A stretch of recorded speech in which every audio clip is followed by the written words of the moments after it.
evening, I'm Shane Jones, leading the news at 7. Worthing Beach has been declared safe for sea bathers. Kishmar just visited the beach and filed this report. The warning signs and red flags have been removed. And 2 government ministers, one responsible for tourism and the other for health, took a dip in the clear blue waters of this popular beach.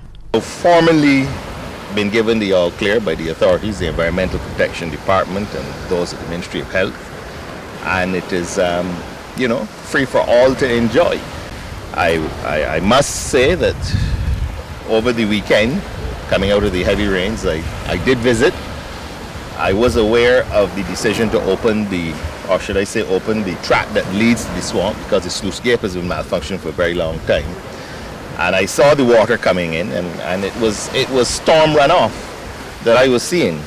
And that is something that has been done here for years, and those of us who've been coming here are aware of that. Minister Seeley accused the opposition Barbados Labour Party of grandstanding and misleading the public. It's unfortunate that maybe some, through being misled, maybe element of mischief, sought to give the impression that raw sewage was being poured into this beach. That's not the case.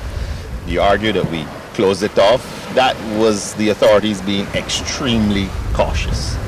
It's a decision that I did not agree with, but one I understood, because scientists will want to err on the side of being cautious. At any rate, the tests that were done for bacterial content on Monday and Wednesday proved that at no time was the beach unsafe. The Barbados Tourism Product Authority has been in touch with affected properties and businesses. Minister of Health John Boyce regretted the inconvenience and defended his ministry's response. He also dismissed rumors circulating on social media, suggesting that a visitor fell ill with E. coli while sea bathing at Worthing Beach. The responsible minister, I'm not informed by what I see on social media. I mean, I'm not denying I've seen these kind of accusations, but I told you what the formal structure is, and it is important that we adhere to that.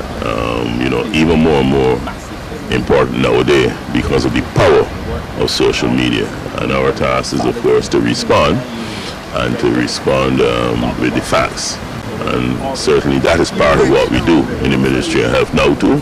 Like anyone else, we have to get on social media and put the correct story out there. So if it's not out there yet, it will be, but I'm sure that Dr. St. John and the team at the Ministry of Health have been on top of it. Certainly the reports that she shared with me indicate that this is being done. Alvin Springer, who frequents Worthing Beach, also had his morning dip. He says its closure has had an impact on many. It got everybody annoyed. Then I got some tourists and come up, no, then they come up here, no fret. Then I got to pick their bags, no, they're gone. So does this beach have any vendors, or what about the people that operate the chairs and so on? Yeah, they got a lot of vendors. They got Ning, they got Spot, they got a lot of guys down next door. Fresh ready, everybody fresh ready. Got Christmas coming along, many men want their dollars to buy their drink to put in the pocket too. The popularity of the Worthing Beach was again highlighted as locals and visitors engaged in various early morning activities. Kishmar St. Cbc News. Thanks, Kishmar. An altercation in St. John today has left one security guard nursing stab wounds at the Queen Elizabeth Hospital. It happened in Hothersall, St. John, on the compound of the Barbados Vocational Training Board. The security guard is 26-year-old Mario Alain of Country Road, St. Michael. Around 12:15 this afternoon, he was stabbed multiple times by a student who is currently in police custody. Alain was then taken to the QEH by ambulance for treatment. Residents of the area say this type of activity only began recently, but they would like it to stop. Will I tell you, them and some other boy had it and had it with a big war pelt and all kind of thing. On this road? Not this road, that road. So look, you're going to go look for something called, but even if people were glad to get somewhere, like to go and do a class or something for the evening, even a Saturday evening, not so I can't get up here. And them got it good and them come doing foolishness. The man who was critically injured in last night's mass casualty in St. George has stabilized, but is still being cared for at the Queen Elizabeth Hospital. The others who were not as seriously injured have all been treated and released. That update from Police Public Relations Officer Acting Inspector Roland Cobbler. CBC's roving cameraman Chris Wood was among the first on the scene of the three-vehicle smash-up at Walker's Road, involving a minibus and 2 cars. The minibus was driven by Nigel Burrows of Cherry Grove, St. John, and the cars by Shane Barker of Tate Hill, St. George, and Marlon Tate of Sherburne, St. John. The mass casualty team responded with 4 ambulances, 2 fire tenders under the command of Divisional Officer Errol Gaskin and 5 officers, 5 doctors, 1 nurse, 1 orderly, 1 records clerk, along with personnel from the roving response team. Well, there's a call tonight for a school to be named after Matthew Farley. The idea was raised at his funeral service at the Abundant Life Assembly this morning. Lisa Lord reports. The hundreds of Barbadians who turned out to pay final respects to the late educator is a testament of the many lives he touched during his lifetime. Among them, present and past students of the Graydon Seeley School. Your contributions to education and the total life of the nation of Barbados are so outstanding that I submit to this gathering and to the nation that the new secondary school that is to be built be named the Matthew D. Farley Secondary School. Captain Springer also revealed the former principal served in many roles. Mr. Farley's sojourn as principal can be summarized in the many parts he played: disciplinarian, chief cheerleader, celebrity, director, producer, chief motivator, mourner-in-chief, chief judge, chief detective, chief academic, chief practitioner, critic-in-chief, chief confidant, chief pastor, lead singer, choir director, editor-in-chief, chief orator, chief cook. Mr. Farley's sister, Dr. Patricia Saul, says he was passionate about education. Over the years, Matthew and I have had long talks on the state and future of education in this country. The passion which he exuded for education was not just a public front, but it was born out of his understanding of the power of education to transform the human condition and to propel a people and nation forward. Consequently, he abhorred wastage of any kind in education. And that passion was seen from the earliest assessments of him as a teacher. These reports went on further to identify him as a young teacher who will go far in the profession, and that he had a deep commitment to the total development of the child in his performance and attitude in the classroom. So from a very early age, his superiors at the time recognized all of the qualities that we have come to know and identified also. Mr. Farley was buried at the Coral Ridge Memorial Gardens. May he rest in peace.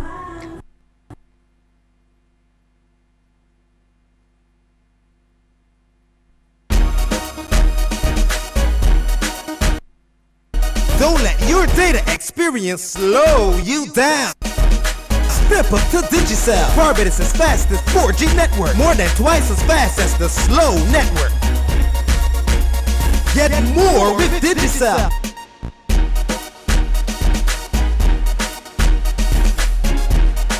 Digicel, the fastest 4G network in Barbados. Dial *153# to sign up to Digicel today.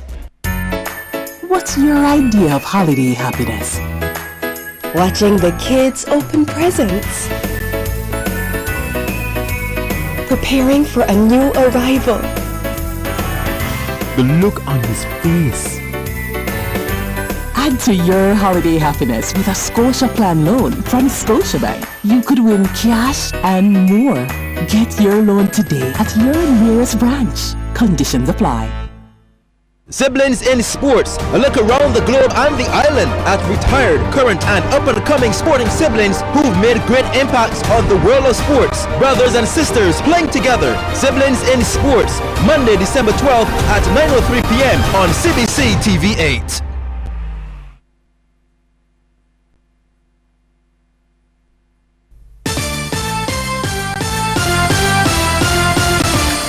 The issue of water was one that came up when the Senate met to discuss the Green Economy Scoping Study.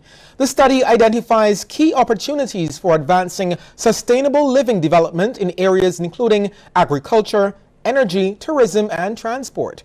Senator Verla de Pisa, while endorsing the study, believed that Barbados could merge two areas, water and transport, to create a greener and more efficient system.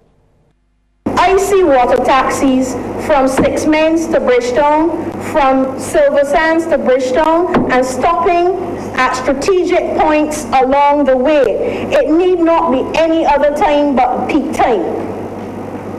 But it would take some stress off of our roads, and it would be a more scenic and relaxing way to get to town. And dock right here in the center of Bridgetown. She also inquired about water harvesting incentives for householders. Can I sell it back to the Barbados Water Authority in a similar way that if I generate electricity, that I can sell it back to Barbados Light and Power? Has that been considered? Is this something that would be viable for us so that we depend on something other than groundwater for our water supply? Can I retrofit my home so that I can use the water collected in my bathroom? Are there incentives so that householders actually want to move in that direction? An independent senator is pointing out a need for more engineers to take the island forward. And Senator John Watson is questioning whether the University of the West Indies has the ability to produce them. As he discussed the Green Economy Scoping Study in the Upper House yesterday, he emphasized the need for engineering in the areas of construction, water supply, and waste disposal. As at May this year, the engineering degrees at the UWI were below the accredited level for a chartered engineer. What that means is that a person who qualifies in engineering from the University of the West Indies will not be accepted to do his chartered examinations and cannot become a chartered engineer.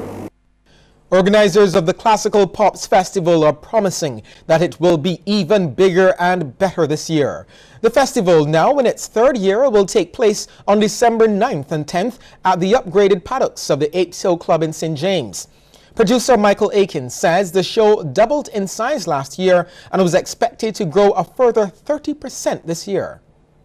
I'm getting the reaction from not only the hotels, which we work with very intimately, but also the villa companies. As I said, JetBlue is our partner. We're actually their biggest partnership in the Caribbean. We partnered with Sandals this year for a special program at their resort. So we're just going to take what we built, and year after year after year, we're just going to continue to build it. The big names on the card include Heather Headley, Fabio Armiliato, and David Miller. And as in the past, some Barbadians will again be given an opportunity to showcase their talent. This year, it was actually changed a little bit because the choices were driven by the talent. So Heather Headley was the first to say, you know, I want to incorporate some Barbadian talent into my show. And so at her specific request, we've invited St. Leonard's Boys Choir to perform with her, a piece with her.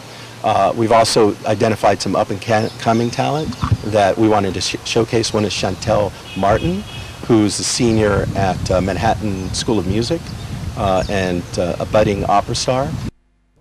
A new initiative is in the works to assist the youth in creating entrepreneurial opportunities in the tourism sector. This as entrepreneur Trevor Marcon Batson will be offering skills training mainly in arts and craft with a specific emphasis on export of the final product. Trainees will be able to sell their work on ebig50.com, a website which will be created just for the concept. Mr. Batson says the initiative was in response to the lack of job opportunities for the youth. The young people has never been given the opportunity to develop things that would increase their economic advantage. And this is the platform that we are going to develop to show them, direct to them how to beat the odds. Registration for the Youth Tourism E-Training will be held on December 16th, 2016 at the George Street Auditorium. Well, there's nothing quite like the expression of joy on a child's face when he or she receives a special gift at Christmas time. And thanks to a joint initiative with Variety, the children's charity of Barbados, Payless Shoe Source is putting a smile on the faces of many this season.